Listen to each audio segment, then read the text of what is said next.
bendecido día. Gracias por estar al pendiente de tu tiempo con Dios. Nos es un gusto y un placer poder saludarte. Iglesia Cristiana Visión Nueva, Culiacán y La Palma te bendicen. Estamos estudiando la epístola a los Romanos y nos vamos a enfocar ahora en el capítulo 1 del versículo 8 al 17 y el título es Deudores del Evangelio. En estos versículos veremos cómo el apóstol Pablo expresa su deseo de ir a Roma y conocer a estos hermanos que han creído en el Evangelio. Un deseo que Dios había puesto en su corazón.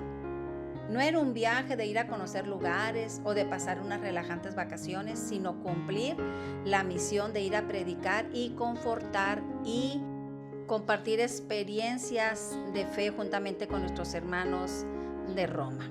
Damos lectura al versículo 8 y dice: en primer lugar, por medio de Jesucristo doy gracias a mi Dios por cada uno de ustedes, porque en todas partes se habla de su fe. ¡Wow! ¡Qué bonito!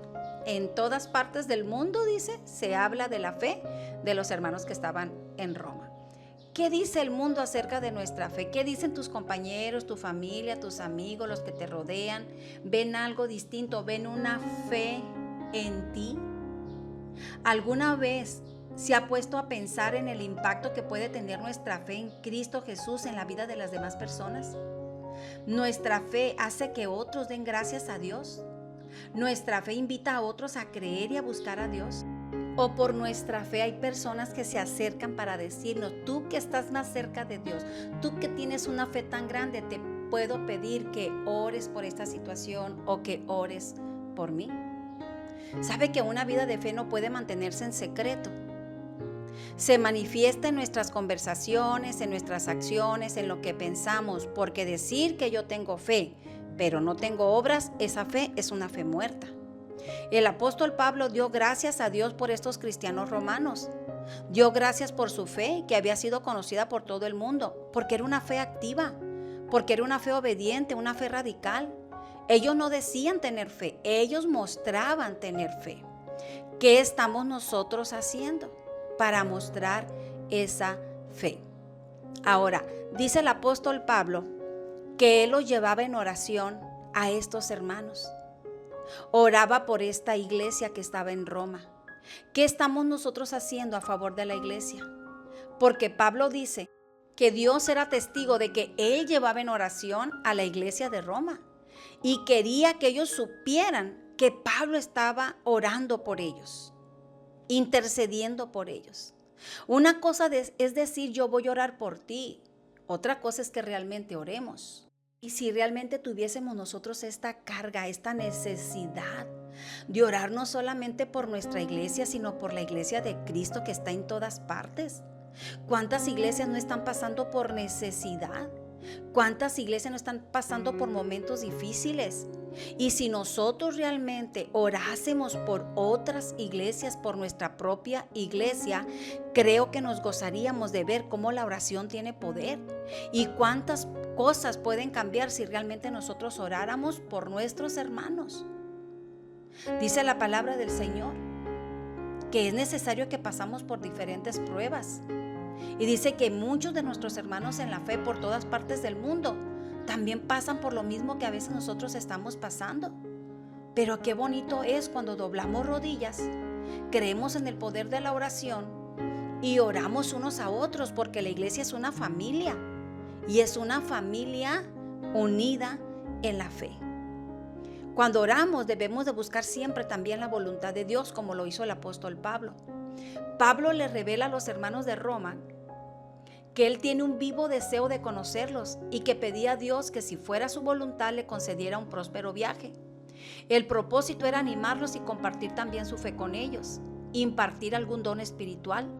Pero también Pablo quería recibir de ellos, pues cuando nosotros nos reunimos como iglesia, podemos dar, pero también podemos recibir. Eso se llama edificarnos unos a otros. El versículo 13 dice: pero no quiero, hermanos, que ignoren que muchas veces me he propuesto ir a ustedes, pero hasta ahora he sido estorbado. O sea, se me han presentado muchos obstáculos. El apóstol Pablo buscaba siempre la voluntad de Dios. Las intenciones de él era ir, pero dice que muchas veces tuvo puertas cerradas, tuvo situaciones adversas. Es como si las puertas le fueron cerradas. Pero no dice que él se desanimó, que él se frustró, que él se quejó, sino que dejó todo en manos de Dios, pues entendía que Dios es soberano y sabía el día y la hora y el momento en que Dios le iba a permitir ir a Roma. La pregunta es cómo reaccionamos nosotros cuando las cosas no nos van tan bien como deseamos. Nosotros queremos ir y el Señor te dice, no, detente.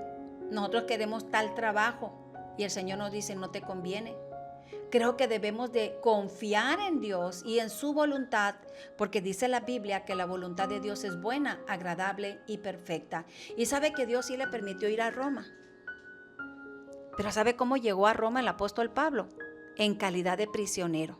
Usted véalo en Hechos 28:16. Muchas cosas vivió el apóstol Pablo.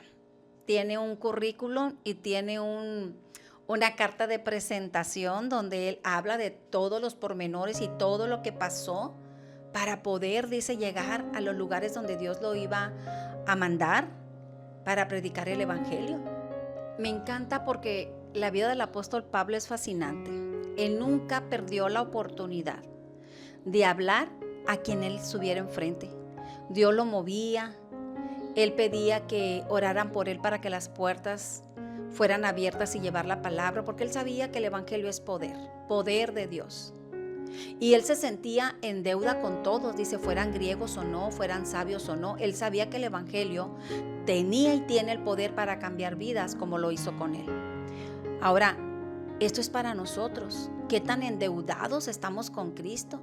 Lo he dicho en repetidas ocasiones, es imposible pagar nuestra deuda, pero podemos demostrar nuestra gratitud al compartir nuestra fe, predicando las buenas nuevas de salvación a los compañeros, a los amigos, a los vecinos, a la familia, a los desconocidos. Donde quiera habrá alguien que tenga la necesidad de conocer a este Dios que tú y yo hemos conocido.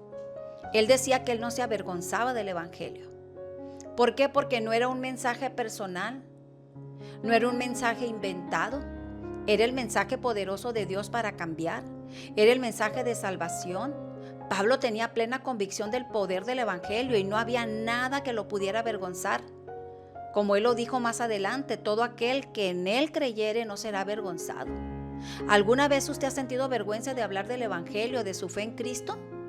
¿Le avergüenza que le llamen cristiano? ¿O es un honor ser portador de tan poderoso mensaje de salvación? ¿Cuántos dicen amén? Amén. Recordemos que el poder del evangelio solamente tiene efecto cuando el evangelio se recibe por la fe y se cree en el Hijo de Dios, quien se dio a sí mismo para traer salvación y perdón de pecados. El evangelio es para aquel que cree. Deudores somos de nuestro Señor Jesucristo. Y le digo que hay muchas personas que no tienen ni la remota idea que sus vidas pueden ser cambiadas, que Dios los ama, que hay buenas noticias, que Dios puede cambiarlos, no solamente a ellos, sino a sus familias, cambiar su matrimonio. ¿Acaso usted no se percata cómo viven sus compañeros? El dolor y la desesperanza en los rostros de aquellos que están a su alrededor. No podemos avergonzarnos de nuestra fe en Cristo Jesús, porque Él no se avergonzó de pagar en una cruz la deuda que teníamos. Él nos dio salvación y ahora nos corresponde a nosotros ser agradecidos con Dios y compartir nuestra fe sin avergonzarnos. Somos llamados a dar de gracia lo que de gracia hemos recibido. Y la gracia de Dios, el favor de Dios, es la salvación tan grande que Él nos ha dado. Así que compartamos esas buenas noticias que pueden cambiar la vida de muchas más personas. Que Dios te bendiga, que tengas un excelente día. Bendiciones. Gracias por escucharnos. Nos vemos el día de mañana y recuerda que no hay mejor tiempo que tu tiempo con Dios. Dios te bendiga.